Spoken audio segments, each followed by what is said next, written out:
नमस्कार दोस्तों, आज की इस वीडियो में हम आपके लिए करवा चौथ की कहानी लेकर आए हैं। एक समय की बात है, एक साहूकार के 7 बेटे और एक बेटी थी। कार्तिक मास की कृष्ण पक्ष की चतुर्थी तिथि को साहूकार की सभी बहुओं, बेटी और पत्नी ने करवा चौथ का व्रत रखा। जब साहूकार के बेटे भोजन करने बैठे तो अपनी बहन को खाना खाने के लिए कहने लगे। तब वह बोली, भाई आज मेरा करवा चौथ का व्रत है, तो मैं शाम को चांद को अर्घ देकर ही खाना खाऊंगी। साहूकार के बेटे अपनी बहन से बहुत प्रेम करते थे। वे बहन को भूख से व्याकुल नहीं देख पाए। उन्होंने घर के पास की एक पहाड़ी पर आग जलाई और उसके आगे छलनी रखकर बहन को कहने लगे, बहन चांद निकल आया, अब तुम अपना व्रत खोल सकती हो। साहूकार की बेटी अपनी भाभीयों से कहने लगी, भाभी चांद निकल आया, चलो अर्घ देकर भोजन कर लेते हैं। सभी भाभियां बोली, नहीं बाई जी, यह तो आपका चांद निकला है, हमारा चांद निकलने में अभी समय है।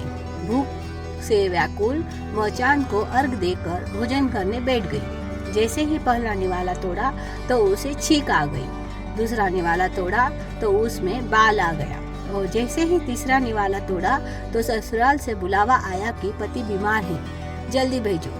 उसकी माँ उसे विदा करने के लिए जैसे ही पेटी से कपड़े निकालने लगी तो बार बार पेटी से सफेद और काले कपड़े निकलने लगे। तब माँ घबरा गई और अपनी बेटी से एक सोने का टका देकर कहने लगी, बेटी तेरे भाग्य में जो लिखा है वह तो होकर ही रहेगा, लेकिन फिर भी तू रास्ते में जो कोई मिले उन सब के पैर छूती जाना और जो कोई भी तुम्हें सुहाग का आशीर्वाद दे उसे यह सोने का टका दे देना और पल्ले में गांठ बांध लेना।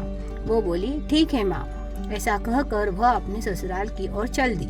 चलते चलते उसे रास्ते में जो कोई भी मिला वह उन सब के पैर छूती गई। सब ने उसे खुश रहो, सुखी रहो, पीहर का सुख देखो, इस तरह आशीर्वाद दिया, लेकिन किसी ने भी उसे सुहाग का आशीर्वाद नहीं दिया। चलते चलते जब वह अपने ससुराल पहुंची तो ससुराल में उसने अपनी छोटी ननद के पांव छुए तो उसने उसे सदा सुहागन रहो, पुत्रवती हो, यह आशीर्वाद दिया।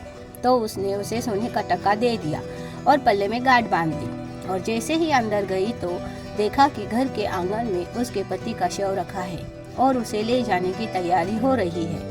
वह बहुत रोई। जैसे ही उसके पति को ले जाने लगे तो वह रोते हुए बोली, मैं इन्हें कहीं नहीं ले जाने दूंगी। जब कोई नहीं माना तो साथ जाने की जिद करने लगी। उसकी जिद के आगे हार कर सभी ने कहा, ले चलो इसे साथ में। वो साथ साथ शमशान में भी चली गई। अंतिम संस्कार का समय हुआ तो वह बोली, मैं इन्हें नहीं जलाने दूंगी। यह देखकर सभी कहने लगे, पहले तो अपनी पति को खा गई और अब उसकी मिट्टी भी खराब कर रही है। लेकिन वह नहीं मानी, अपने पति को लेकर बैठ गई और रोने लगी। यह देखकर सभी बड़ों ने निर्णय लिया कि इसे यही एक झोपड़ी डलवा दो। अब वह उस झोपड़ी में अपने पति को लेकर रहने लगी। पति की साफ सफाई करती और उसके पास बैठी रहती। दिन में 2 बार उसकी छोटी ननद खाना देने आती थी। वह हर चौथ का व्रत करती थी, चांद को अर्घ देती और चौथ माता की कहानी सुनती थी।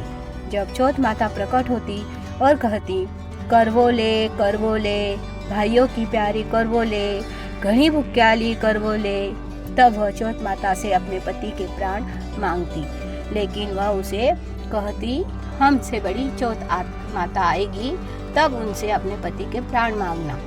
एक एक करके सभी चौथे आई, लेकिन किसी ने भी उसे सुहाग नहीं दिया।